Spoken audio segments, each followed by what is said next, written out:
Je sais que vous avez beaucoup d'imagination, Héloïse, ça tombe bien, parce que ce matin, on parle d'imagination avec Sylvain. Vous êtes notre hypnothérapeute depuis le début de 9h50 le matin. Est-ce qu'on sous-estime le pouvoir de notre imagination sur notre cerveau, justement? Mais complètement. Parce qu'à l'école, quand on est allé à l'école, on a appris à utiliser notre cerveau sous un certain angle. C'est-à-dire que notre cerveau, il faut le voir un peu comme une magnifique boîte à outils. Et nous, dans cette boîte à outils, on a vu qu'il y avait la raison. Et on a fait la raison, c'est l'outil miraculeux, c'est le Saint Graal. Et donc, on voit tout sous l'angle de la raison. On sait calculer, analyser, anticiper, etc. Et c'est génial pour notre quotidien. On l'a travaillé pour ça, le cerveau. On l'a travaillé pour ça. Et pourtant, il sait faire pas mal d'autres choses que ça. Et le problème, c'est que la raison, si on prend... Imaginons que cette boîte à outils, on en prenne le marteau, on dit que c'est la raison. C'est génial pour planter des clous, pour faire plein de choses, mais dès qu'il va falloir visser une vis, le marteau, c'est pas l'outil qui est le plus adapté. Voilà, exactement.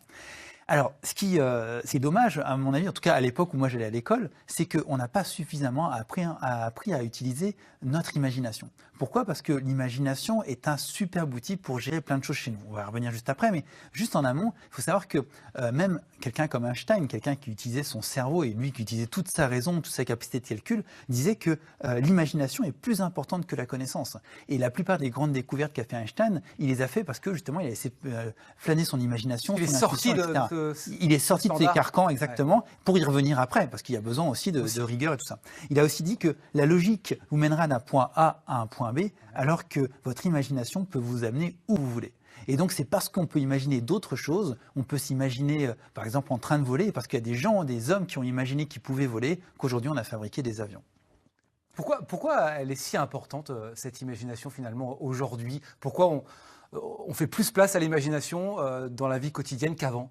Alors, je ne sais pas si on fait beaucoup plus place qu'avant, c'est sûr que dans certains cadres, ça nous aide beaucoup. Et notamment, là, on voit bien que pour construire nos croyances, et notamment, on est en pleine période de Noël, où les enfants, en fait, vont imaginer le Père Noël dans plein de situations différentes. La télévision, évidemment, aide aussi énormément à l'imagination. Et donc, on va pouvoir construire comme ça des croyances. Des croyances qui sont parfois utiles, des croyances qui sont parfois neutres, comme le Père Noël, voilà. Et puis, des croyances qui sont parfois ce qu'on appelle les croyances limitantes dans mon métier, et qui vont nous empêcher de pouvoir nous exprimer complètement et d'exprimer complètement qui on est.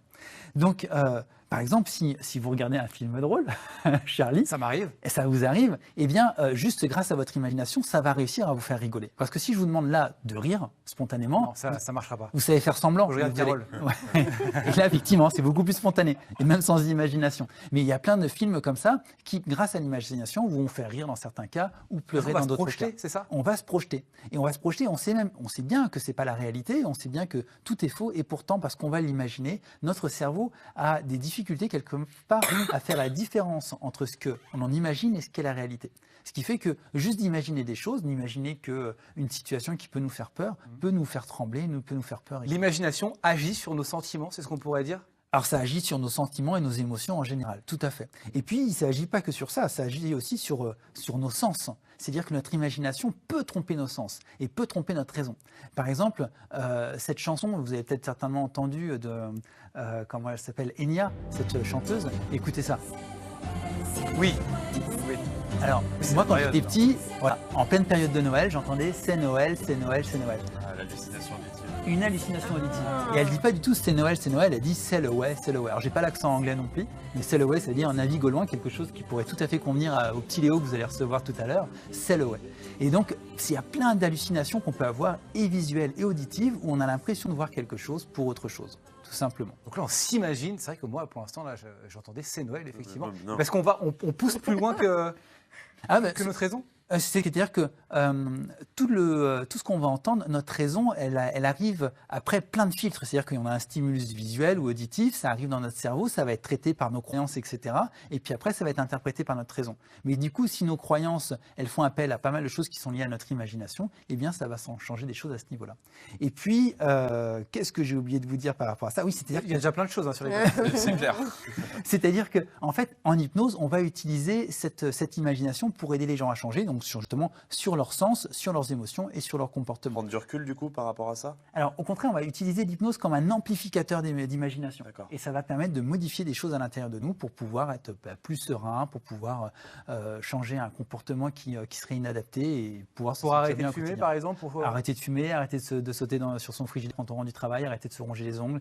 Ce matin, j'ai 2 enfants que je vais voir pour arrêter des pupilles au lit, l'énurésie, des tas de choses comme ça. Bon, très bien. Merci Sylvain Avec pour plaisir. ce mode d'emploi du cerveau, de notre cerveau avec donc l'imagination. C'est un vaste sujet forcément. On a pu aborder quelques questions et on en sait un petit peu plus. Merci beaucoup Sylvain. On va retrouver Héloïse qui